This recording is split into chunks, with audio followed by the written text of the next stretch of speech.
गुरु की आज्ञा का पालन करते हुए आश्रम के सभी शिष्य एक पेड़ के नीचे आकर बैठ गए। तभी गुरुदेव आते हैं और अपना उपदेश देना शुरू करते हैं। वो कहते हैं कि हमारी जिंदगी में हमें बहुत कम बोलना चाहिए। भगवान ने हमें दो कान और एक मुंह दिया है। इसका मतलब ये है, जितना बोलते हैं उससे दुगना सुनना चाहिए। और यही प्रकृति भी चाहती है। इसीलिए हमें एक मुंह और दो कान दिए हैं। और आपने ये भी देखा होगा कि संसार में जिस पदार्थ की मात्रा ज़्यादा है उसकी कीमत उतनी ही कम है, और जो पदार्थ कम है उसकी कीमत उतनी ही ज़्यादा है। यही हमारी जुबान पर लागू होता है। हम जितना कम बोलते हैं, लोग हमारी बात को उतना ही तवज्जो देते हैं। लोग उतने ध्यान से हमारी बातों को सुनते हैं और हमारी बात मानते भी हैं। तभी उनमें से एक शिष्य खड़ा होता है और कहता है, गुरुदेव, यदि हम कम बोलेंगे तो सामने वाले को हम अपनी बात कैसे समझा पाएंगे। मान के चलो मुझे किसी को उपदेश देना है। यदि मैं उसको सही से बोलकर या पूरा उपदेश नहीं दूंगा तो वह अगले वाला मुझे गलत समझ सकता है, या हो सकता है कि मेरी बातों का गलत मतलब निकाल कर वो अपनी ज़िंदगी में कुछ गलती कर दे, तो उसका दोष तो मुझे लगेगा।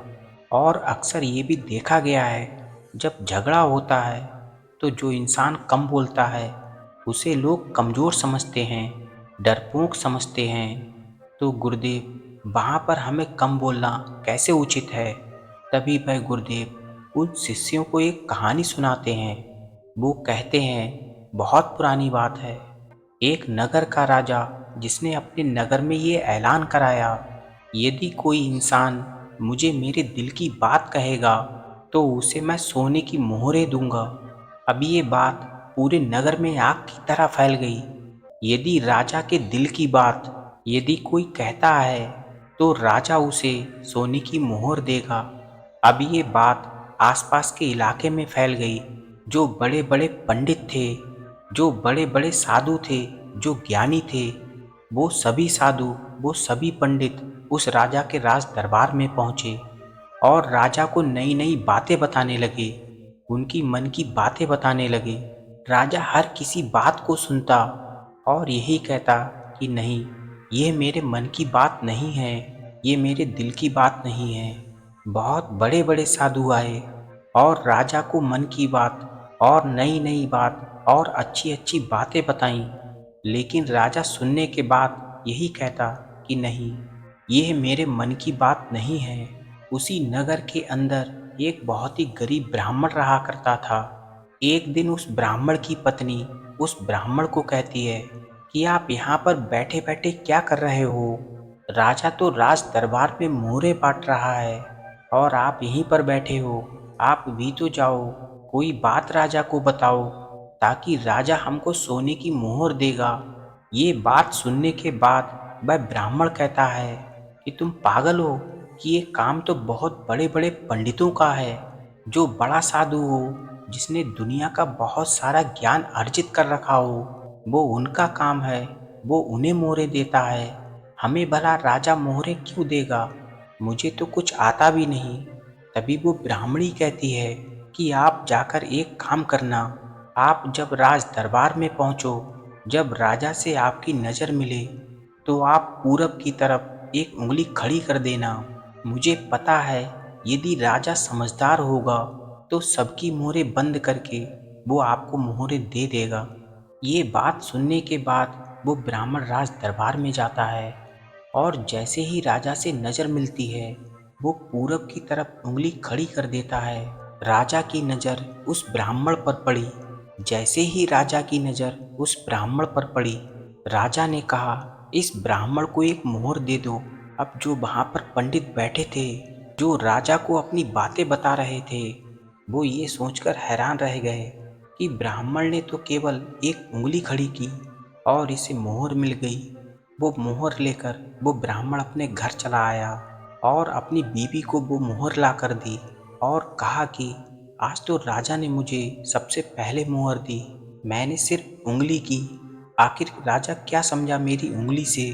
उसकी पत्नी कहती है कि अब इस बात को जानने से कोई मतलब नहीं, आप अब बस बैठ जाओ, कल सुबह जाना। उसके बाद दूसरे दिन वह ब्राह्मण नहा धोकर तैयार होता है और कहता है कि आज मुझे क्या करना है। उसकी पत्नी कहती है कि आज पश्चिम की तरफ अपनी उंगली खड़ी कर देना। अब वो ब्राह्मण राज दरबार में जाता है और जैसे ही राजा से उसकी नज़र मिलती है, वो पश्चिम की तरफ एक उंगली खड़ी कर देता है और राजा उसे मोहर दे देता है। और फिर वो वहाँ पर बैठे ब्राह्मण हैरान रह जाते हैं। आखिर इस ब्राह्मण की उंगली करने का क्या मतलब है? ना तो कुछ बोलता है और ना ही राजा को कोई बात बताता है, और राजा है कि उसको मोहर दे देता है।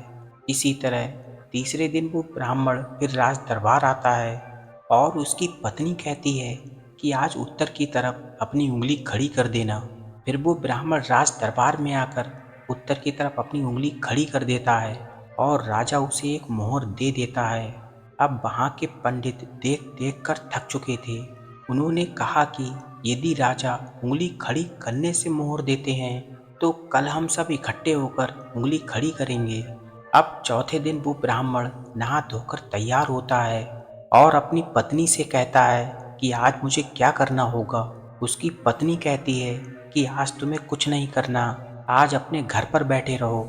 चौथे दिन वो सारे पंडित जो राज दरबार में रहते थे, वो सब खड़े हुए और जैसे ही राजा से नज़र मिली, वो दक्षिण की तरफ अपनी उंगली खड़ी कर देते हैं।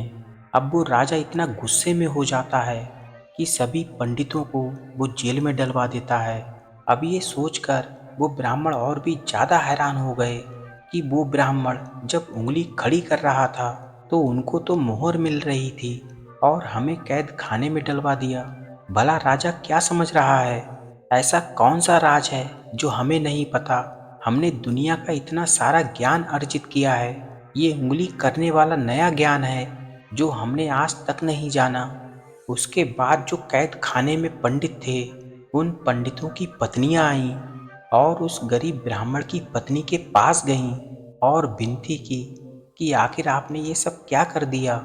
जब आपके पति उंगली कर रहे थे तो उनको तो मोहर दी जा रही थी, और जब हमारे पतियों ने उंगली की तो उन्हें कैद खाने में डाल दिया।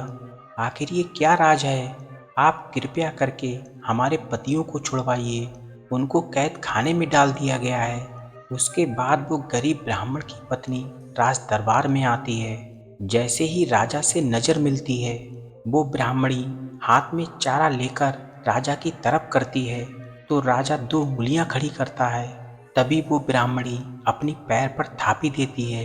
तभी राजा कहता है कि सभी ब्राह्मणों को कैद खाने से बाहर निकाल दो। अब उन ब्राह्मणों की हैरानी का कोई ठिकाना नहीं रहा कि भला ये कौन सी विद्या है जो हम नहीं जानते। कभी दो उंगलियां खड़ी करता है तो कभी ब्राह्मणी एक उंगली खड़ी करती है। आखिर राजा और ब्राह्मण के बीच ये क्या चल रहा है? तभी वो ब्राह्मण उस गरीब ब्राह्मणी के पास आते हैं। वह सभी उनके चरणों में गिर जाते हैं और कहते हैं कि भला ये कौन सी विद्या है जो हम नहीं जानते, कैसे आपको मोहरें मिली, उसके बाद में हमें जेल में डाला, फिर आपने कैसे निकाला, ये विद्या हमको समझ में नहीं आई। आप हमें ये सारी बातें बताएं, आखिर ये क्या हो रहा है? फिर वो ब्राह्मणी कहती है, तो मैंने अपने पति से कहा कि पूरब की तरफ आप उंगली खड़ी करना। जैसे राजा पूरब का राज्य था, वैसे ही आपका राज्य अटल रहेगा। और ये राजा के दिल की बात थी, इसीलिए मेरे पति को मोहर दी गई। दूसरे दिन जब मेरे पति आए तो उन्होंने पश्चिम की तरफ उंगली खड़ी की। वो कहना चाहते थे कि सूर्य के उदय से लेकर ढलने तक के बीच में आपका ही राज्य रहेगा राजा, इसीलिए मेरे पति को मोहर दी गई। तीसरे दिन जब मेरे पति आए तो ध्रुव की तरह उत्तर की तरफ मेरे पति ने उंगली खड़ी की कि जैसे राजा ध्रुव का राज्य अटल है, वैसे ही आपका राज्य अटल रहेगा, इसीलिए मेरे पति को मोहर दी गई। और चौथे दिन आप लोगों ने इकट्ठे होकर दक्षिण की तरफ अपनी उंगली खड़ी की। इधर तो राजा रावण का राज्य चला गया, उसे मार दिया गया, इसीलिए राजा ने इसे एक गलत संदेश माना और आपको कैद खाने में डलवा दिया। उसके बाद वो ब्राह्मण कहते हैं, तो फिर आपने हमें निकाला कैसे? फिर वो ब्राह्मणी कहती है कि मैं अपने हाथ में चारा लेकर आई और मैं राजा को ये बताना चाहती थी कि जो कैद खाने में बैठे हैं वो सभी गड खाने वाले हैं, वो जानवर से ज़्यादा कुछ नहीं है। तभी राजा ने 2 उंगलियां खड़ी की, जब वो जानवर हैं तो उनके सींग क्यों नहीं? तो फिर मैंने अपने पैर पर थापी दी, यानी कि कोई सींग वाले जानवर होते हैं और कोई बिना सींग वाले, इसीलिए राजा ने आप सबको बाहर निकाल दिया। ये कहानी सुनाने के बाद वो गुरुदेव कहते हैं कि हम कम शब्दों में भी, इशारे से भी इतना बड़ा ज्ञान किसी को भी दे सकते हैं, जो दुनिया के कितने भी शब्द बोलने के बाद भी हम अगले को समझा नहीं सकते। और समझने वाला भी ज्ञानी होना चाहिए, तभी तो हमारे ज्ञान देने का मकसद पूरा हो पाएगा। यदि अगला आदमी हमारे ज्ञान को नहीं समझ रहा है तो भला उसको क्या ज्ञान देना? वो तो एक जानवर की तरह है। वो कहते हैं ना, भैंस को हार पहनाने से क्या मतलब, वो तो कीचड़ में ही जाके बैठेगी। उसको थोड़ी ही पता है कि हार गंदा हो जाएगा। अज्ञानी को ज्ञान देने का कोई मतलब नहीं। और यदि आप किसी ज्ञानी को ज्ञान देना चाहते हो तो उसे ज़्यादा बोलकर ज्ञान देने की आवश्यकता नहीं है। बहुत ही कम शब्दों में हम अगले को ज्ञान दे सकते हैं, और इशारों में भी ज्ञानी बहुत कुछ समझ सकता है।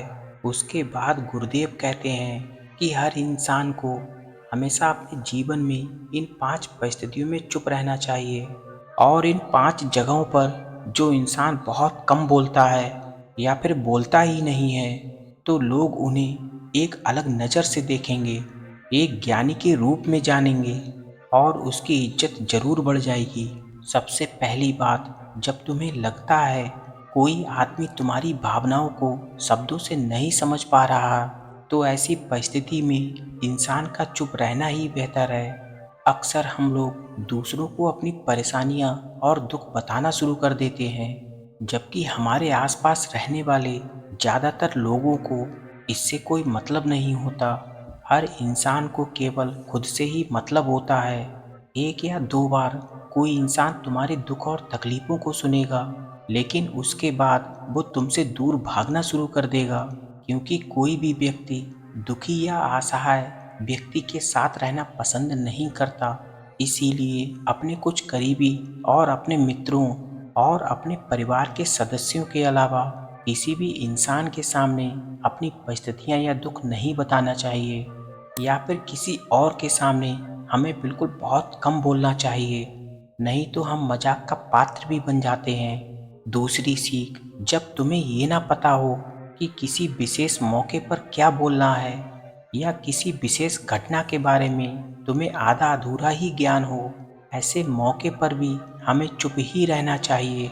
अक्सर व्यक्ति अपने आधे अधूरे ज्ञान के साथ बोलना शुरू करता है तो वह हंसी का पात्र भी बन जाता है। ऐसे व्यक्ति को लोग गंभीरता से लेना पसंद नहीं करते।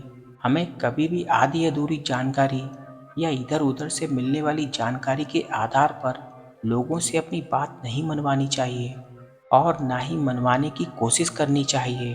तीसरी जगह, जब कोई इंसान तुम्हारे सामने किसी तीसरे इंसान की बुराई कर रहा हो, तो ऐसी परिस्थिति में तुम्हें चुप ही रहना चाहिए।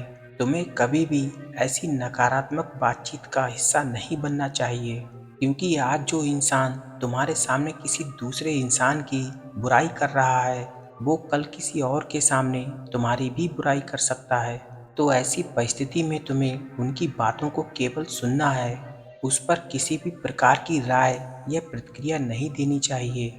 चौथी जगह, जब तुम्हारे ऊपर कोई घृणा या गुस्सा से चिल्ला रहा हो, तुम्हारा अपमान करने की कोशिश कर रहा हो, तो ऐसी परिस्थिति में तुम चुप रहकर तो सामने वाले के गुस्सा करने को कम कर सकते हो।